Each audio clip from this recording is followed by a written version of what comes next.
Buenos días, República Dominicana. Buenos días a todos los que en sintonía están con este espacio a la misma hora por Telecentro, Canal 13. Hoy es lunes 12 de agosto del año 2024 y por supuesto, aquí estaremos analizando los temas que son noticias hasta este minuto, algunos de los que trataremos hoy. Odebrecht, la historia final de un conocido caso, los decretos faltantes en el gobierno. La ciudad se desnuda ante un bonito acto, a propósito de lo que ayer se presentó en Santo Domingo, con la iniciativa de la alcaldía, otro asalto a otro banco, la pandemia del asalto a los bancos y la receptividad que hubo a Samarilady Paulino este fin de semana. Bueno, vamos a iniciar con Odebrecht. El pasado viernes la Suprema Corte de Justicia comprobaba en casación, que es la última escala de apelaciones sobre temas que no son derechos fundamentales, porque en ese caso está todavía el Tribunal Constitucional para cerrar allí, cerró el capítulo de Odebrecht en República Dominicana y lo cerró de alguna forma estableciendo que ni Ángel Rondón ni Víctor Díaz Rúa, ambos actores principales y únicos condenados en primera instancia y en segunda instancia, fueron, digamos que, señalados como personas no responsables de lo que se le acusaba conforme al planteamiento hecho por la Suprema Corte de Justicia.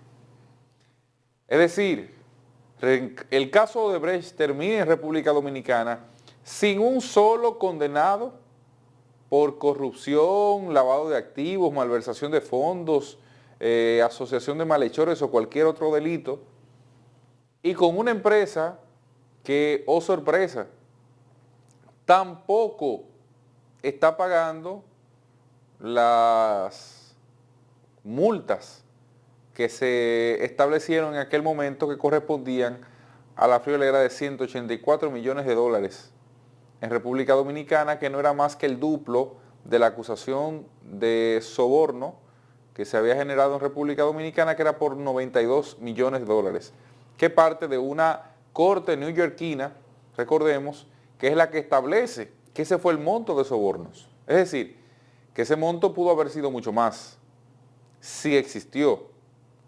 Para la justicia dominicana no existió porque el Ministerio Público no fue capaz de probar lo que allí se planteó. Contextualicemos un poco en el momento en que se dan las cosas. Jean Alain Rodríguez era la ficha que encabezaba la Procuraduría General de la República en ese momento.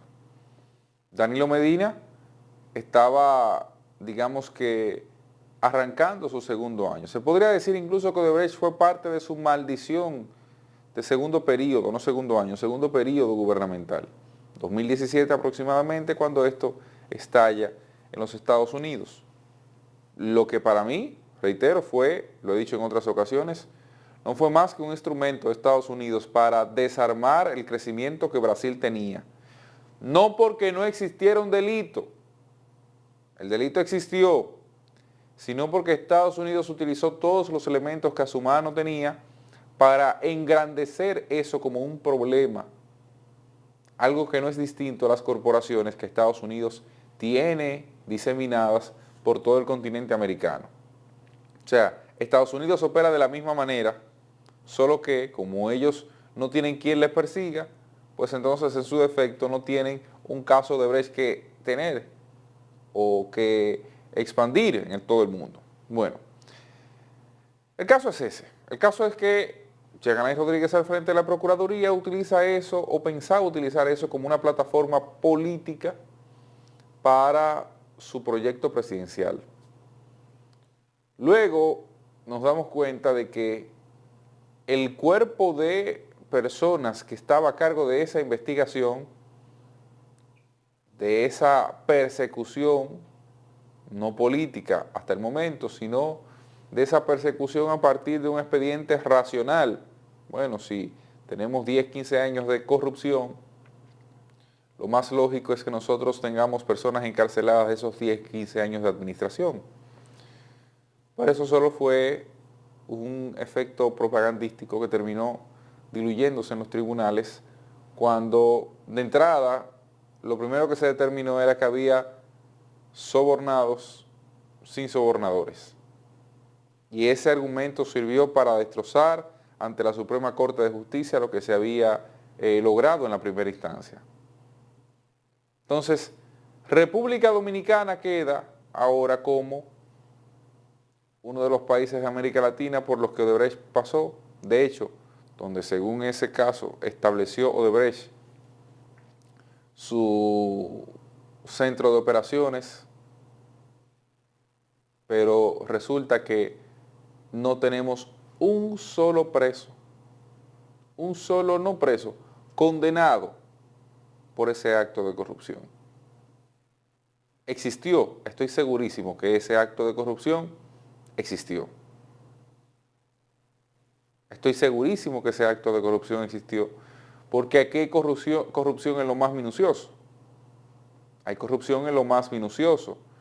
Y yo siempre he dicho, la corrupción inicia con los 200 pesos para colarse en una fila en una institución pública. Cuando usted se lo da a un militar, para que lo ponga de primero en la fila, porque usted está desesperado. Eso es corrupción.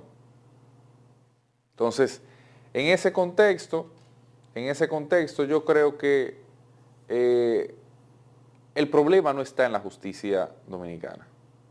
Cuando hablo de justicia me refiero a los jueces. El problema sigue estando en un ministerio público incapaz, que por cierto, es ese mismo ministerio público el que hoy investiga los casos de corrupción que están cursando. Porque Yegaray salió de ahí, pero fue el señor Camacho el principal de los fiscales y quien tenía a su cargo todo el proceso investigativo del caso de Odebrecht.